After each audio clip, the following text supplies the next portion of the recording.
Welcome to your daily game face. What were you waiting for? Dr. Kim. I was looking at you waiting. Wait, good morning. I thought you were I'm looking Dr. at the Kim screen. Lannon, and it's your daily game face. And I was waiting for my cue, and I was staring at you, and I got nothing. And then I'm looking, and you're like, "What are you doing?" Well, I looked at the screen, and I thought you were looking at the screen, so I didn't give you the cue. We are such a good team. Well, wasn't the smoothest opening today. Wow. Well, welcome to your daily game face. I am Dr. Kim Lannon. It is April 8th, 2026.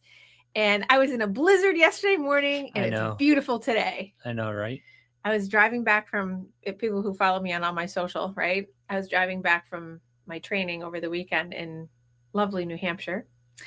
And I was going to say, not too far north, they got a coating. And I was driving back to work yesterday morning at 7 a.m, and I was in a whiteout for the majority of the ride. And I took a video and posted it on my social because I was like, oh my God. Of course, 2 weeks before the Boston Marathon, and we're in a blizzard.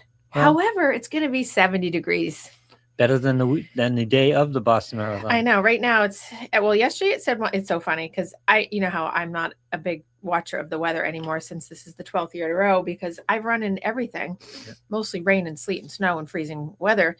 But I'm always like, please just not let it be that cold. Right. So, because I don't even get off the start line till 11:20 if I'm lucky. Yeah. Because we put in corrals. Right. Well, that's good though. I know. But right now it's saying 60, which for a lot of people is like too hot. But for me, that's perfect. And right now, yesterday it said it was raining, but today it says it's sunny.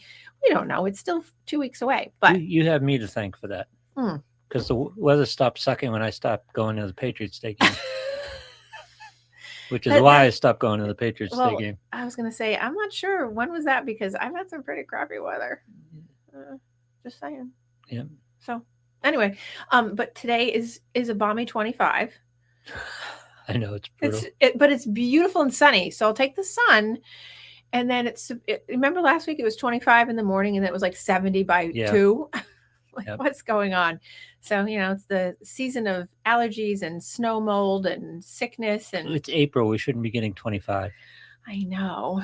And all the flowers are struggling to come up. And yet here we are with snow, whatever. So, and it's weird because up where I am, which I won't say where I am up north, but there's still a lot of snow on the mountain because there was to go hiking or to go into the woods. You still needed your little claws.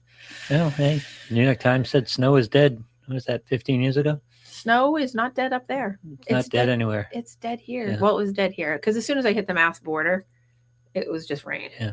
But it was like a rain, whatever. But it was not up there. I was like, oh no, here we go. I'm going to be late for work. Notoriously late for some reason. So anyway, good morning. How was your weekend? Even though we're almost to another one. I worked through it, so. Oh, well, there you go. Yep. Well, you know what? I had a lovely weekend. Oh, we had the, I was thinking of you because of the women's NCAA tournament. I know, right? And everything that was going on. Yes. With the coaches. I know. I was laughing. I was just laughing so hard. Why were you laughing? Started at halftime, too. I know. Yeah.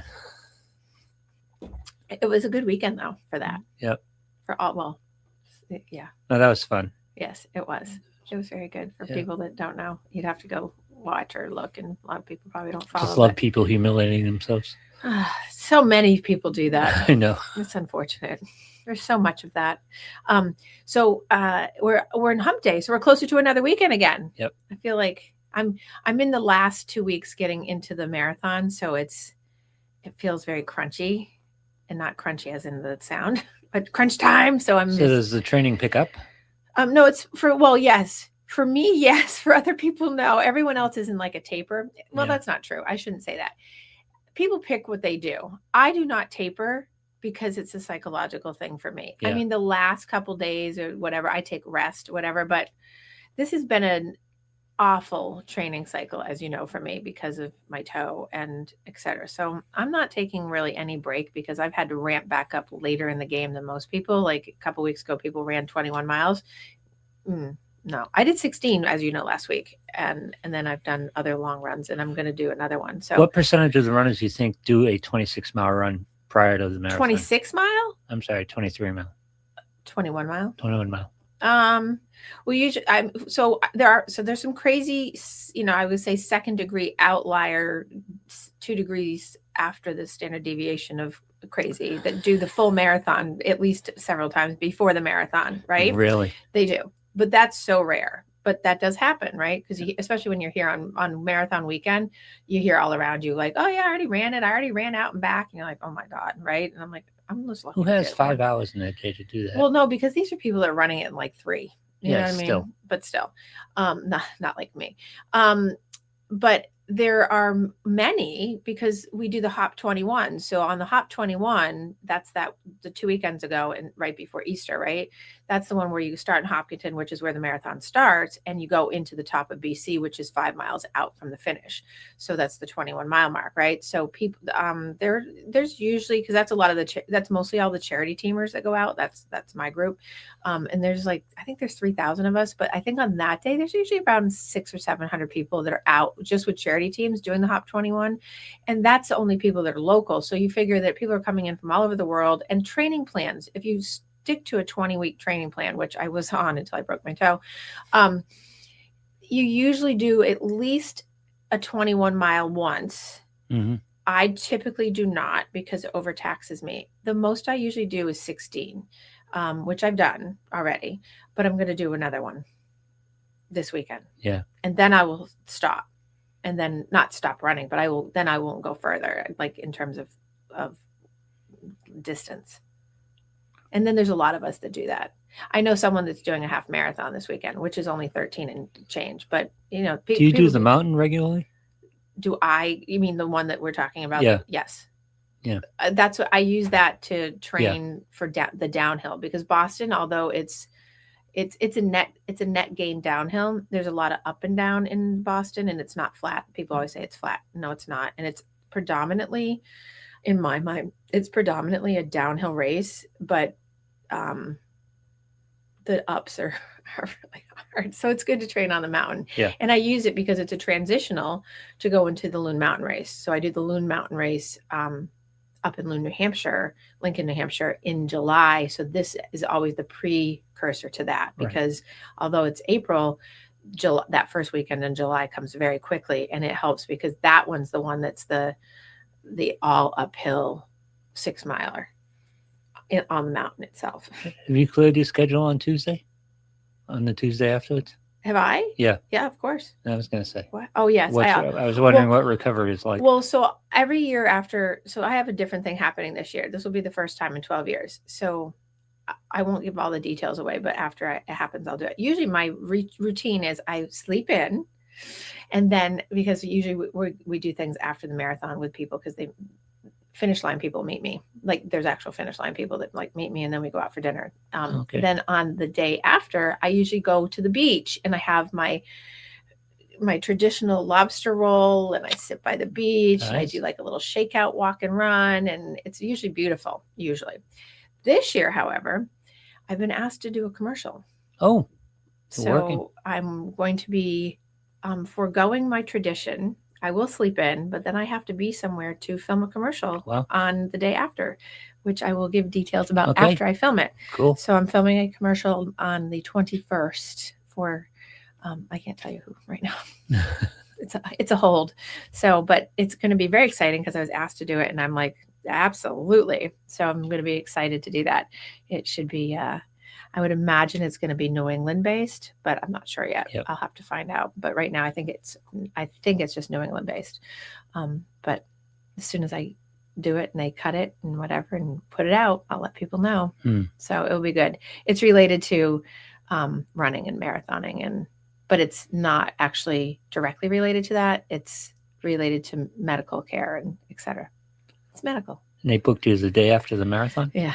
It doesn't make much sense. I know. Yeah. I know. Well, they had 2 filmings, and that was the one that I could do because I couldn't do the other one. Yeah. So It is what it is. Yeah. Speaking of the marathon, I still need donations.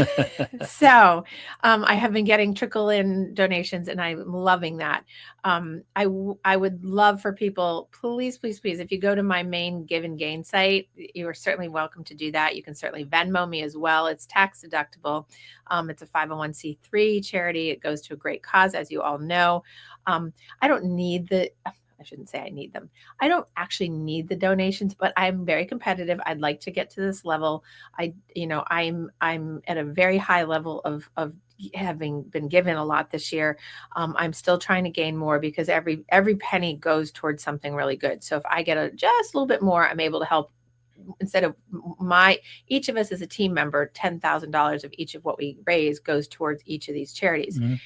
I would like to be able to help 2 full charities this year on my own. So even though we do 25, I'd like to personally be able to contribute to at least 2. That's a big deal. So I'm just short. $2,000 would get me over. Really, I need to be over, not just on. So, I don't care if it's anonymous. I don't care if it's $25, but or 2,000. Hey, if anyone's got it in their pocket right before tax time and they want to give it to me to take that tax write-off next year, please think that would be a good thing.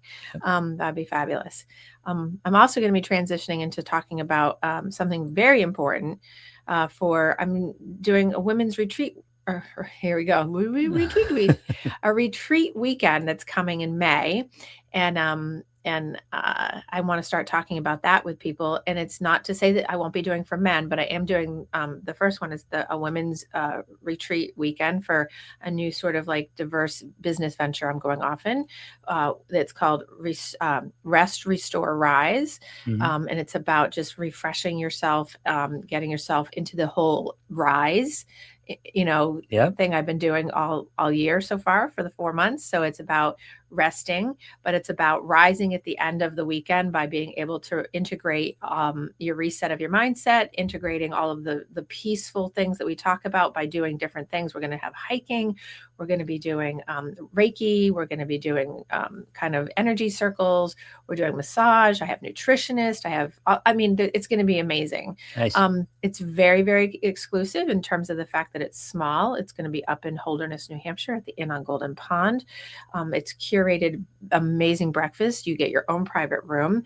We're going to have it's lakeside access. Everything's included in the price except for your dinners, which there will be 2, because that's just the way it works. And but it's going to be fabulous. It's a Friday, the 15th of May through the 17th of May, and it's going to be a really good weekend. I'm hosting it with my lovely nurse extraordinaire partner in crime, Heather Lannon, and she and I will be the ones running it and hosting it. And so if you are interested, certainly DM me or contact me if you know how to, or social media me up, because I can give you all the deets. And it's going to be a fabulous kickoff to a new venture. And please certainly do that. So that's my first start. And as after we get past the marathon, I'll be promoting it harder, but please think about that. If you have women in your life, or you want to give a good gift for Mother's Day, or you want to give a good gift to like someone for their birthday, or just women in your life that you know, or a woman to woman, and bring your friend, hey, it's going to be a fabulous weekend, and it will fly by, but it will give some reset and restore time. And then you'll be able to have some evolution and growth. Which puts me into my show today and what we're talking about. People always ask me, like, how do you come up with your ideas? And I'm like, I'm in a flow, because ever since I did the Year of You, and I've been on this thing about, people keep saying, you got to do the book. You got to do the book. So every single week I've been, these are my little book chapters. Did you even realize that? No. You didn't realize that? Wow. I'm surprised. I didn't realize there was a book in the works. Well, it's always in my head. The whole reason why I did this show is because it was like, don't do the book. We'll just do this. Remember? Yep. It was like, as long as I don't have to do anything other than show up, because I didn't have time to write the book. Now I'm writing the book, right? So it's these things, and then I'm putting them on paper. Okay. So we're talking about growth and change. right? Yep. So trying to grow and change feels exciting, but also scary a lot of times for people. And because it's unsettling, it gets you in that moment of like, you don't know what's coming. You Right. can't, it's not predictable all the time. And so the key is really learning how, obviously, to build joy and peace. And people get so cringed out by that word joy because it sounds so cliche and schlocky, but I'm going to try to put some meaning behind that because I have a real psychological oomph around joy that I want to talk about and what that means, because people always think of it. Well, let's ask you, what do you think? What is joy when I say joy? Peace. Okay. Okay. So there you go. You're if you're at peace, you have joy. There's good. Yeah. They go together. Well, so the key is learning how to build them together. So Right. joy and peace going hand in hand, because they have to grow with you as you're growing and not after the fact. And one of the human afflictions that we have is that we always are waiting for something else to happen after the fact, because like, you know, if we wait for it, it will happen. So I call that stop waiting for arrival. Now, if you're watching, I'm air quoting arrival, right? It's like the landing time, right? Yep. Stop waiting on the arrival of something.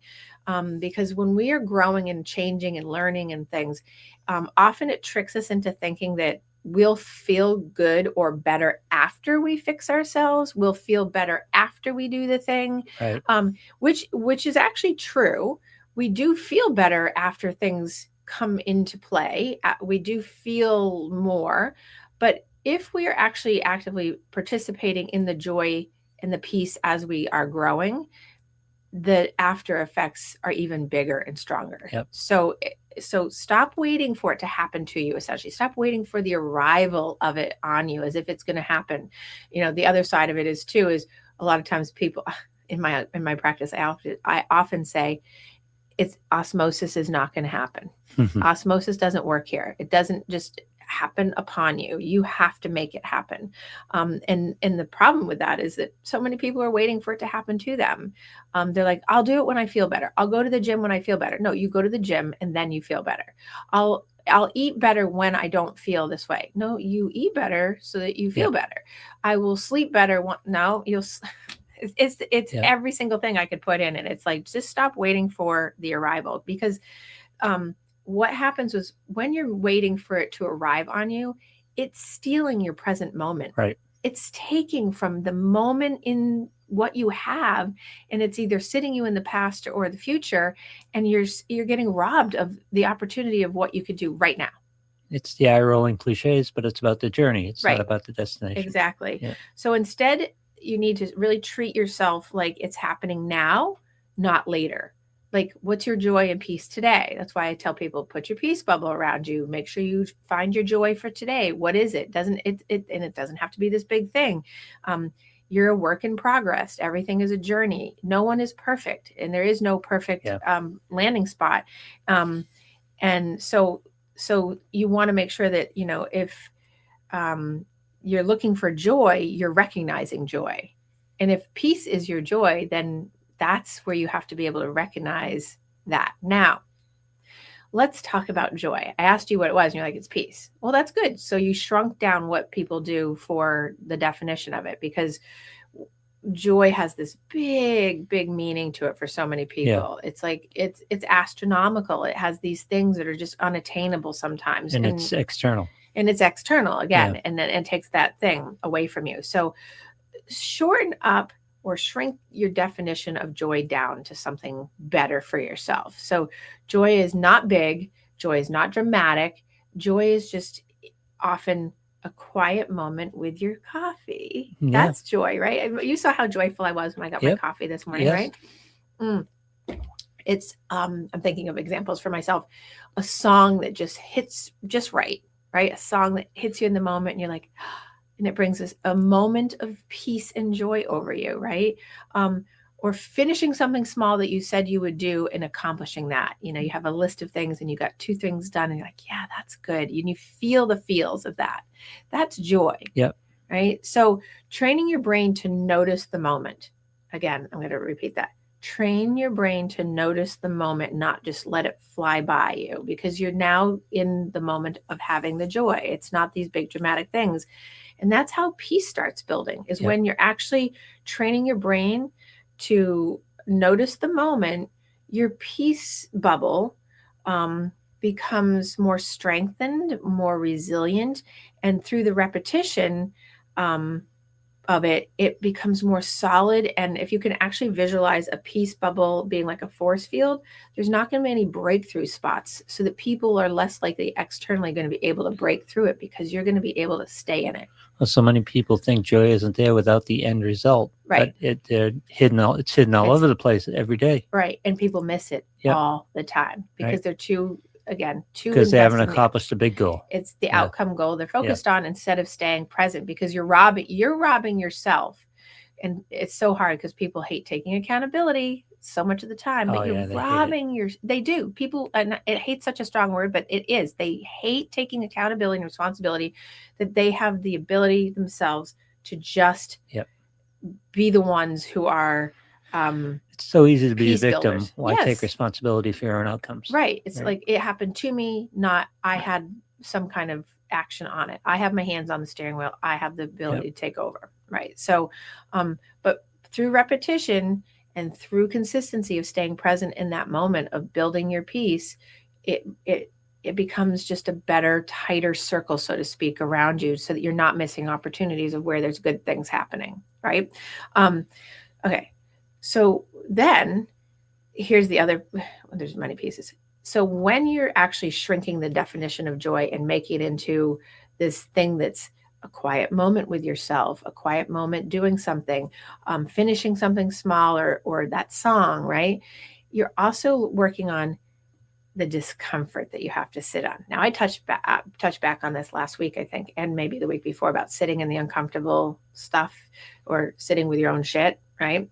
When something is discomforting or something is uncomfortable, right? Growth requires discomfort. You cannot grow, and you just can't. No growth. I have racked my brain in the past few weeks because people have been asking me show to show, like, can't you just have growth without discomfort? I'm like, I don't think so. No. I don't really think so. I think growth requires it doesn't just happen. True growth, which equals change, requires discomfort. You have to be in a spot where you have to break through that uncomfortability and get past it, so you can trust that the other side is good.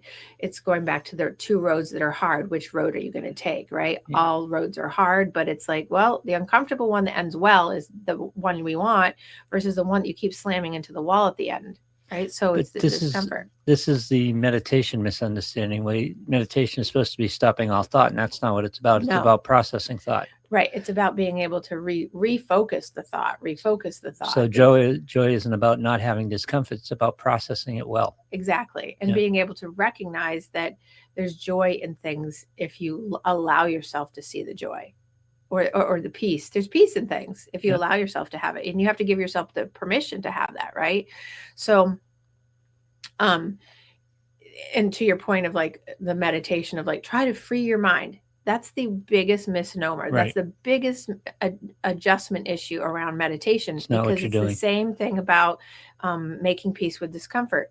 Because when you're trying to eliminate it and make it like a clean, like empty space, it will backfire. Right. It just doesn't work, because there's no way to stop thinking. There's no way to stop.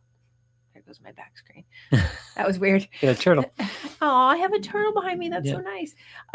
There's no way to just empty out. It's just because our brains are always going. It's a matter of how we're reshaping, reframing, refocusing, whichever word you want to use on that. But it's really about how we are not trying to completely eliminate something, because we're trying to refocus it. We're reframing it so that the discomfort might still be there, but we're reworking it. But once again, your relationship with it is under your control. Right. How you deal with it is under your control. How long it lingers is under your control. Exactly. Yeah. So if you think of it like this, anxiety does not equal failure. People think, oh my God, I'm so anxious, I'm failing. Nope. Anxiety is supposed to be there because it's a signal to you that, one, something could be a threat, but when you're changing things, it's going to feel threatening because it's anticipatory anxiety. So it doesn't equal failure. It doesn't equal bad. It doesn't mean you run away from it, right? People inherently fear the unknown. Right. Once you start turning the unknown into an opportunity, right, and change your mindset around it. Exactly. And so when you have uncertainty, that does not equal. So here's my not equal. Uncertainty does not equal wrong path. Right. Ambiguity. People are like, oh, I'm not really sure. I'm on the fence. That does not mean you're on the wrong path and quit. It means that's just a sign that there's uncertainty. You know, I can't tell you how many times over 31 years of doing this, people will ask me like, you know, but how do you know? I'm like, I don't. I just have a gut feeling that. How do you know uncertainty? Yeah, right. It's so funny, right? Yeah. People like, I'm like, I don't have a crystal ball, and I will jokingly say, I'm a psychologist, not a psychic, yeah. Right? Because uncertainty does not mean you're on the wrong path. And then people are like, but how do you know what if I don't make the right decision? Then you don't make the right decision. We won't know until you do it. We don't know what we don't know, and we won't know until it happens. And then even then we don't know. Course correct. Right. And then, you pivot. You pivot. Right? That's when we pivot, right? Yeah. So the anxiety doesn't equal failure. Uncertainty doesn't equal the wrong path. Peace will come, or joy will come from saying, this feels hard and I'm still okay. Yep. This feels hard and I'm still okay. One of the things that I have been saying for years with clients is that everybody lands on their feet. Especially when people are talking to me about like divorce and stuff. Yep. Or child custody things or job loss. I say it is hard, and I get it, and I truly do. Sure. I mean, from all those levels, like on a personal level and on a professional level, but everybody lands on their feet. And I'll say this a lot with like younger people and sometimes older people, but they sort of get it a little bit different. But I'll say at the end of the day, when all these things have passed, no one's going to blow up into a flame. No one's going to spontaneously combust. You're going to wake up tomorrow, and this still may be here, but you're going to have a different reframe on it, or not. But it's still no one's going to die on the bridge today on this one. Right. Of course, I get some people that give me kickback on that and have every possible thing that they could say about yep. how they're going to die on it. But that's a mindset, perception. Perception does not always equal reality. Your perception and interpretation is your reality. That doesn't mean that it's the actual reality. So, but remembering that peace and joy come from saying, this feels so hard and so uncertain and so anxiety provoking, and I'm still going to be okay. Yep. And if it doesn't feel okay and it's still not working, pivot. That doesn't mean it's going to all of a sudden take all your anxiety away. It doesn't mean that it's going to have all these things go away. It means that that's just a reminder that you're just needing to get through the discomfort so you get to the other side. But when you run into a discomfort wall, you've learned a lesson and you're better experienced to make the next decision better. Exactly. Yeah, absolutely. That's the process. Right. And you have to be patient with the process. And when people hear, oh, it's a journey or it's a process, well, every day is. If you're not wanting to use that terminology because it feels cliche and whatever to you, okay, don't. But that's really what it is. And in order to be successful, you have to really look at things as it's a processing of every single day. It's not just, you're not stacking and accumulating a daily thing. You're stacking wins, you're stacking like little things, but you're not, so many people just go through every day and just like on to the next, and don't realize that what they're doing is just dragging their baggage through. Yep. Instead of like putting it where it is in the present and keeping it in perspective. And that's so important because you're not growth. You can't have growth if every day you're just bringing through your crap. Yep. So, so many people end up doing. That's a common denominator for people. So that's where I talk to people about, and this is good for listeners, is that you have to create an anchor. Lots of like little quotes. So create an anchor for your day. When everything feels like it's changing or everything feels like, you're in the throes of the growth and the change, you need to maintain these like little anchors, and anchors are your small constants. So we've talked about them in different ways over the past couple of weeks, but your daily walk, yep. Right? Journaling for 5 to 10 minutes, if that's what you do, right?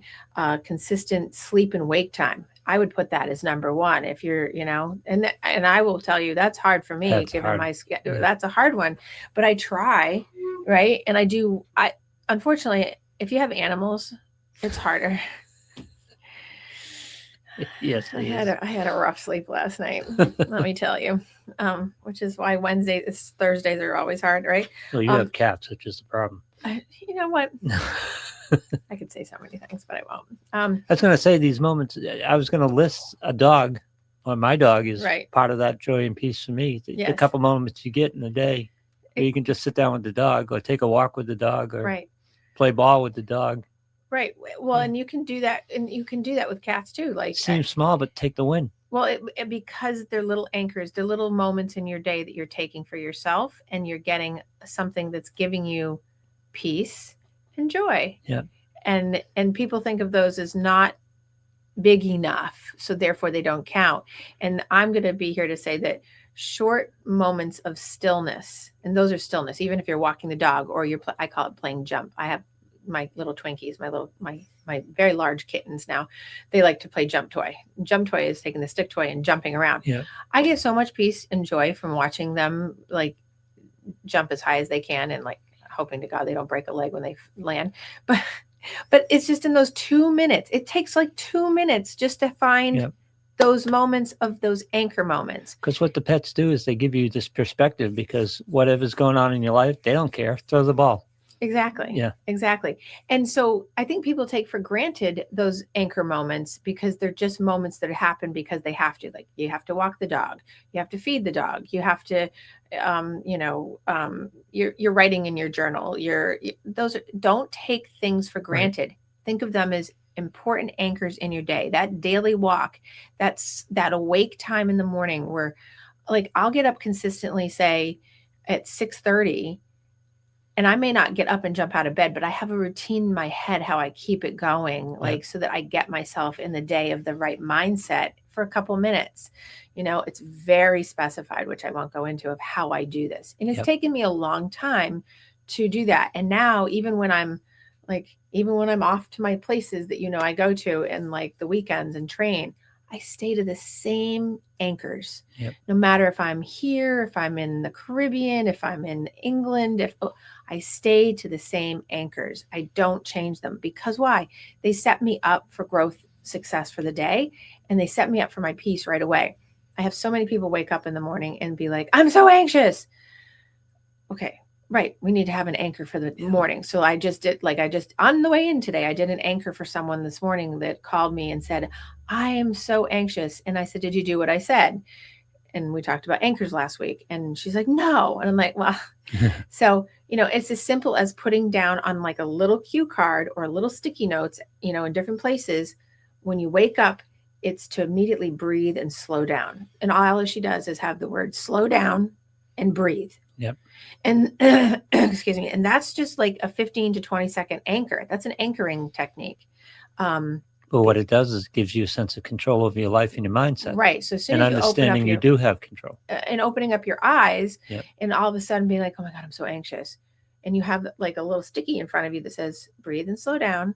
Good morning, or whatever. Like that's all it takes. Like, wait, I can beat my anxiousness to start. To start your peace bubble of the day. Right. So you're not right into, oh no, I'm fostering this moment. All right. So creating that anchor is acting like a stabilizer, like on a ship, right? Yep. So it's not tossing and turning. It's like acting like the stabilizer when you're identifying that your day is starting, your goals are shifting, you have moments today that you have to do certain things, like whatever it is, you're in control of the rudder and the sail and the ship and the car and whatever it is, putting yourself in control, but being the stable piece to be able to put that peace bubble around you by just doing your anchors. And let go of the big goal. I'm going to beat my anxiety totally. You don't. You beat it for 5 minutes. You beat it with a cup of coffee. Or even, or 30 seconds. And then as you strengthen that muscle, you get better at it. It gets more.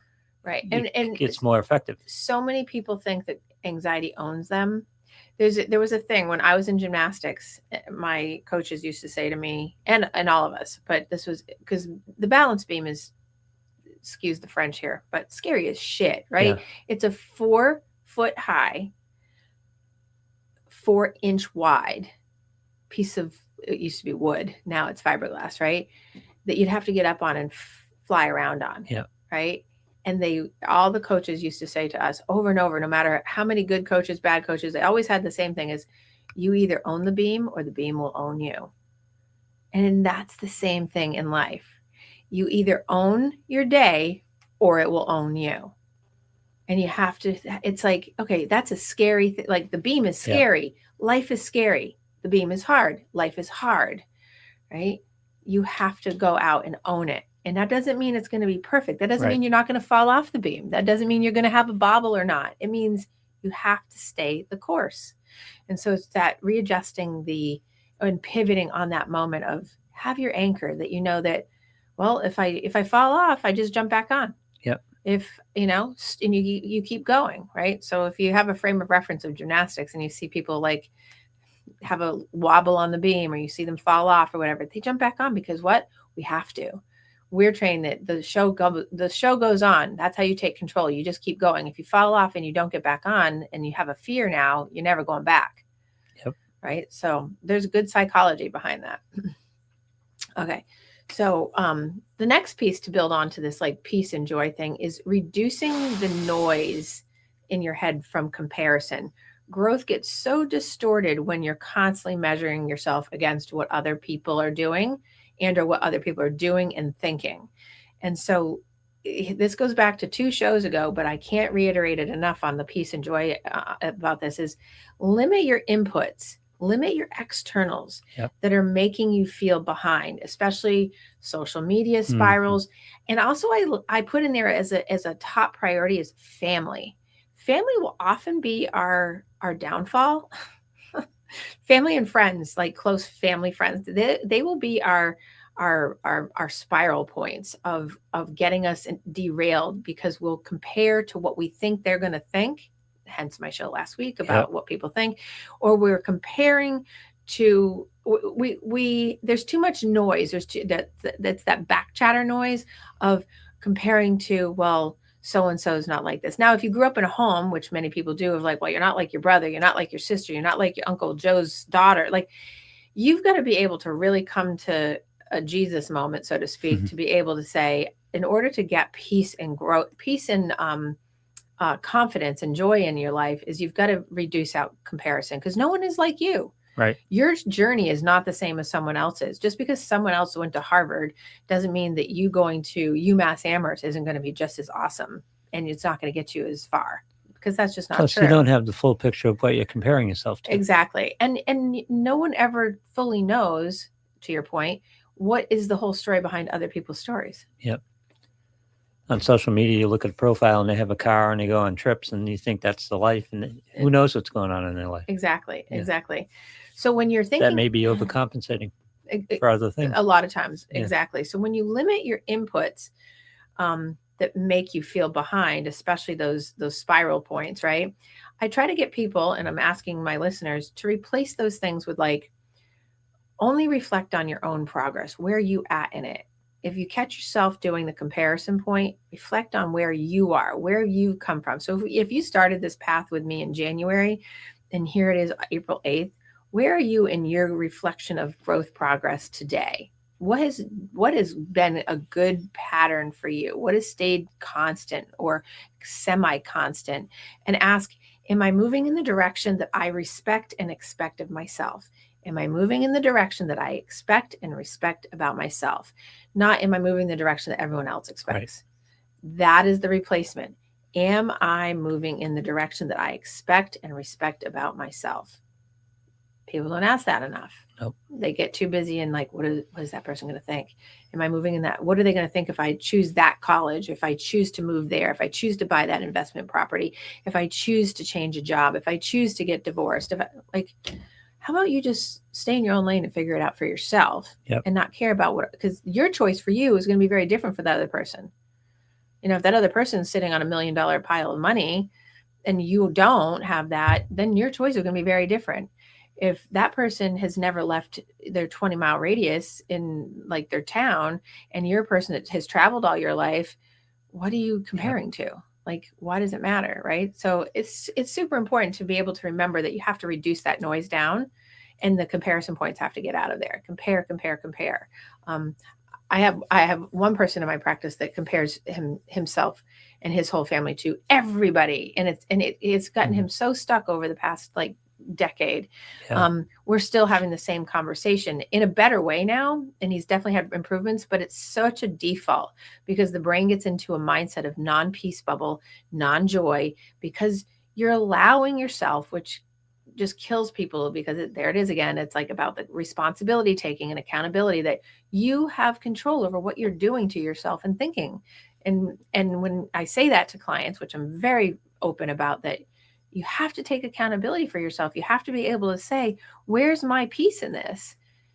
That is so hard because people are like, but it's happening to me. I'm like, no, yeah, it's not happening to you. You're allowing it to happen to you. Some things do happen to you, but it's what you do about it. Doesn't mean that, if someone's mean to you, you didn't ask them to be mean to you. It's what are you going to do about it? Right. So it's that piece, right? People are more comfortable as victims. Of course they are. Yeah. Well, it's so much easier. It's much easier. Yeah. So there's the path that's hard that goes nowhere. Yep. Right. Choose your hard, and that hard is a wall that hits every single time. So always going to the recap of the reinforcement of the stackable wins. I'm also going to talk about celebrating the invisible wins, right? So we're stacking the wins, but not all progress is obvious. So people are often thinking it has to be something so tangible and right there in front of your face, because some of the most important changes in people's lives are just responding. Your win today is responding to something rather than reacting. That's an invisible stackable win. Yep. Setting a boundary. I think that's one of the best wins people can have is, a no is a no because it's a full sentence, or I'm going to take time for myself and not do that for the other person because I feel people pleasing and guilty. No. That's one of the best examples of people land on their feet, because once you set a boundary and the world doesn't blow up, exactly, you understand, hey, this is okay. Mm-hmm. Showing up when you didn't want to, right? When you wanted to check out and be like, I'm out, right? Or not showing up when you always have shown up because you wanted to take time for yourself. That's an invisible win, right? That's my thing, is like, I'm always the person that shows up when I don't feel like it.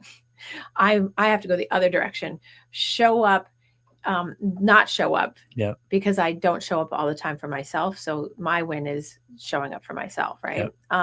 So these are signs that your identity is shifting when you're able to do those things, and you have to be able to acknowledge them. So when you have those invisible wins, like, response versus react, and I think respond versus react, setting a boundary, and being able to show up for yourself are big stackable wins. That's progress. That's growth. That's peace bubble. That's joy, because you're like, hey, I'm okay today, and it's okay if someone else isn't happy with that. Your job isn't to make someone else happy. Your job is to be a compliment to another person, but they have to make themselves happy. And when you can do it together, and you can be in a peace bubble and a joy bubble together, great. But it's not your job to be another person's, incubator of that. So, and then moving along a little bit here to letting go of the idea of some kind of perfect idea, right? We're raised in such an environment of like perfectionism, and that things have to be a certain way, and you won't always feel perfect, and you shouldn't, because it's impossible, right? I mean, unfortunately, going back to the gymnastics reference, we were always like, perfect practice makes perfect. So much pressure, right? Because it's such a mindset of pressure. So you're not going to feel peaceful if you're in perfection mode all the time, because peace doesn't come when you're growing if you think that you have to be perfect. So that's a saboteur. So it's important to be able to say, I have to let go of the idea of perfectionism. I have to let go that there's this idea of I should be ashamed of myself if I don't do this thing, or if I don't hit all the marks. The goal isn't constant calm here. It's not constant joy. It's not constant peace. It's about returning yourself quicker to the place of peace and joy when you're thrown off. Good morning, Kate. Kate is with us from Rhode Island this morning. Hi, Kate. Lovely Rhode Island. Oh, good morning. Love you too, dear. So it's important to really know that keeping calm and being able to return yourself faster to the calm state and the peaceful state is the goal. Oh, she's doing a radio show. Oh, is she? Yes. She's in PR, communications, journalism, and so on and so forth down at her college. And so she's been doing similar to what I'm doing, but in a different way. Yep. So I work with my son. So she said, don't get in the radio business. Don't get in the writing business. And he ignored me all the way. Well, she's doing TV too. So nice. She's doing TV. Nice. Mm-hmm. So, but anyway, so again, it's about resetting yourself faster. It's about when you couldn't do it fast. What did you say? Civil media. Oh, civil media. Civic media. So it's about that return to a peaceful place or a pivot place faster. So if you can get there faster than, how you have a bad moment in a day. And for a lot of people, it's like the whole day's ruined. Instead, it's like, nope, that was a blip on the screen and the whole day isn't ruined. We're just going to move forward now. It's about being able to reset to that faster space so that you go into that peace space, because it doesn't have to ruin your whole day. This reminds me of the old Native American parable about there's a good wolf and an evil wolf. Yes. Which one's going to win? The one you feed. Mm-hmm. But that could be applied to a lot of things, whether it's your anxious wolf or your peaceful wolf. Right. It's the one that you're going to pivot to. Your happy life, your unhappy life. Exactly. Which one are you going to feed? Right. Exactly. Yeah. Yes. And if people don't know that story, it's a great story. If you go out and grab that story, it's a great full parable story. Yes. Self honesty. Stay honest with yourself. Be realistic with yourself. There was a wonderful little clip I saw yesterday on TikTok of this teacher. I want to say she had second or third graders. And this was so wonderful. And I had a joyful moment for myself watching this. Yep. If you go out on TikTok, and it could be on an Insta reel or something, but look for teacher talking about perfectionism in painting. She's got this whole class of kids, so cute. And she's walking around the classroom and they're repeating after her what she's saying. And she goes, "We are painting." And they say, "We are painting." And she's like, "We are not perfect." And they all say, "We are not perfect." There's nothing in the day that's going wrong if we don't make a perfect picture. Like, she just kept going. Right. And she's like, there's no reason to be hard on ourselves today. And the kids repeat, and she had these cute little inflections. She's like, "Are we wonderful? We are wonderful." Like, yeah. And at the end of the clip, I don't know, it was like a minute and change. I was like, that was like, what a great teacher. What a great message. She had fun. She's consistently drilling a message of have fun, draw outside the lines. It's just painting. It's okay. Yeah. And that's that message of be honest with yourself, not be harsh on yourself. Self-awareness helps you grow, but self-criticism slows you down. And we're such creatures of self-criticizing instead of, why am I like this? Saying like, what's actually going on with me right now that I can do different? Right? It's like, what can I do different? Shifting your space instead of being in pressure, being in like reality of like, it's just painting. Look at painting, right? Yep. Look at, Monet, Manet, Salvador Dali. Like, look at all painting is, there's no perfection. Like, It's just in the eye of the beholder. And that's kind of like your day. It's like, it's in the eye of the beholder. What does it look like to you? There's no perfect. So really staying honest with yourself about like, it's okay to, have a misstep or not say always the right thing, or, as long as you're in it. Kate is now telling us all about her journalistic reporting, newspaper, and broadcaster. That's what she's doing. Yes. But this gets back to the basics of mindset, which is that's not how we were raised. Mm-hmm. So you're constantly climb outside of how you were raised. You have to climb outside of how you're raised. You got to climb outside the bucket, so to speak. Not saying that everyone was raised in this terrible, awful environment, but we're all socialized as a culture, like as a full culture, to be in that space of like negative, mindset, right? And really, really be like your cousin.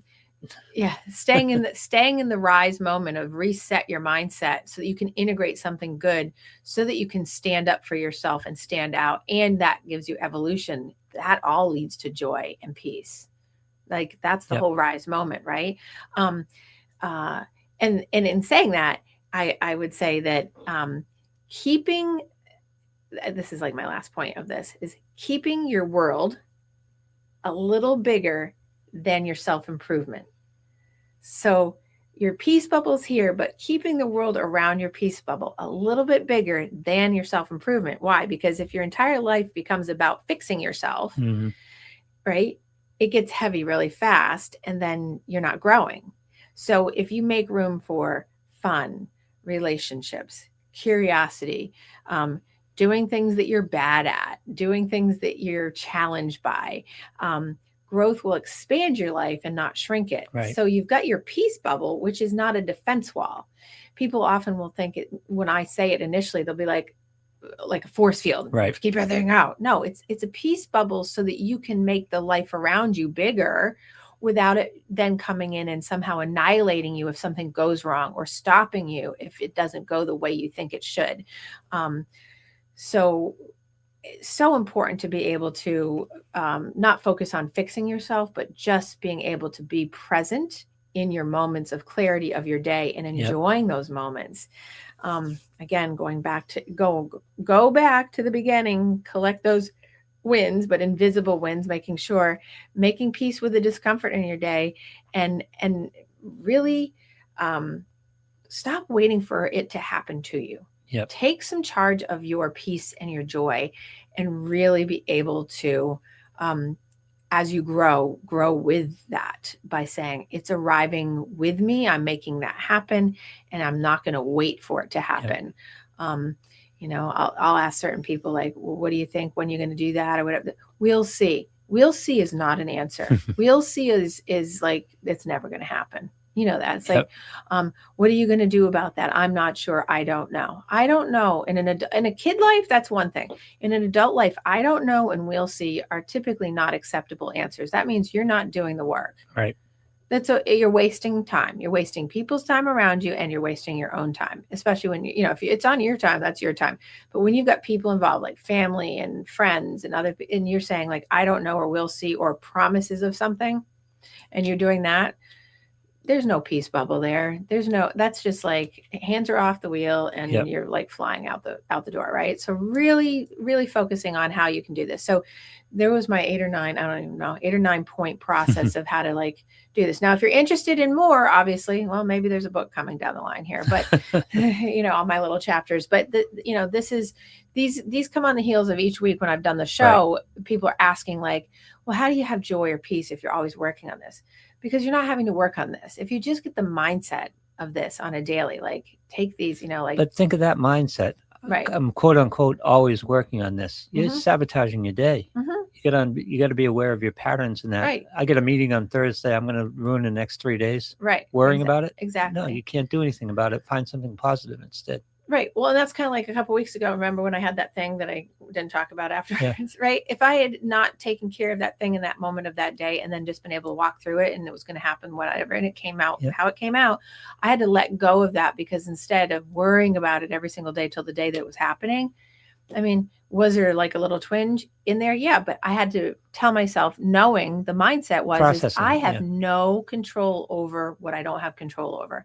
Therefore, I can't do anything about it. And when the time came and I knew it was coming, I was like, I knew this was going to happen. So I'm going to breathe and get through it. And it's going to be over in 45 minutes. And you know what? In a couple of days, everyone's going to have moved on. Everyone lands on their feet. And everyone landed on their feet. Nobody spontaneously combusted, and all worked out. I don't know if it worked out in the way that everyone wanted, but that's not my problem. But so many people are so effective at ruining their day by dealing with things in their mind that they have no control over in the moment. Exactly. Yeah. Exactly. And missing all the opportunities for joy and peace that's in their day right now. Right. So my ending statement to everyone is, what is your peace today? What is your joy today? Nothing big. Could be something big, but what is your peace? What is your joy? Find your peace today. Find a few nuggets. Exactly. Okay. So as I'm ending the show, I will go back and remind people, give me some peace and some joy today by helping me raise just a little bit more money for my awesome charity. And also, Lou can put a link out there if you don't know what my give and gain is. Also, you can Venmo me at Kim-Lannon if you want to put it towards my run. The run is April 20th. We'll see. It's going to be a little ugly this year, I think, but you're going to be fine. I'm sure I am. It's going to be, and I'm always with a smile. It doesn't matter. I just keep moving forward. I just feel, one of those things in my peace and my joy bubble. Then I'm going to go out there on the course and be in my peace and joy bubble and just be like happy that I'm there. The other thing I was going to say is, and I will be making sure that I let people know women's retreat. I can't do it. Retweet weekend. Retreat weekend on May 15th through 17th. Great gift for someone. You either own the phrase or the phrase owns me. It is owning me today. I cannot get it straight the first time, but okay. So that's May 15th through 17th. I'm trying to trudge forward to get me to the end of the finish line for the marathon. It's just 2 weeks away. I'm excited by the way, and I want to thank so many people. Literally, I must have over 200 some odd people who have given to me. Nice. And it's a very big difference. And God love people that get full on sponsorships from people like that cover their whole thing and never have to do that and get to train and do that. Because a whole bunch of my team members got to do that this year, and God love them. But you know what?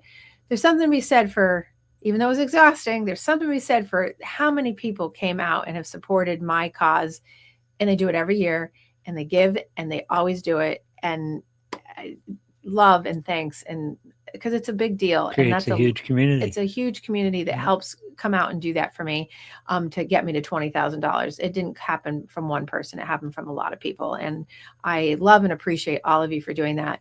And of course, I ask you for a little bit more if you can. And if you can't, that's okay too. It's just, you're feeding my competitive spirit. And then obviously I'm going to make sure that I send out people information on something totally different. It has to do with business, but just being able to have the retreat weekend. I own that one for women. And then there will be one coming for men in the fall, and so on and so forth. But please think and consider about it, or DM me for more information, because that's just, that's a place to go and find your peace bubble. And I'm going to help people regain their peace bubble by doing weekends of doing that. So on that note, you guys have a fantastic week. I will see you next week on the 15th.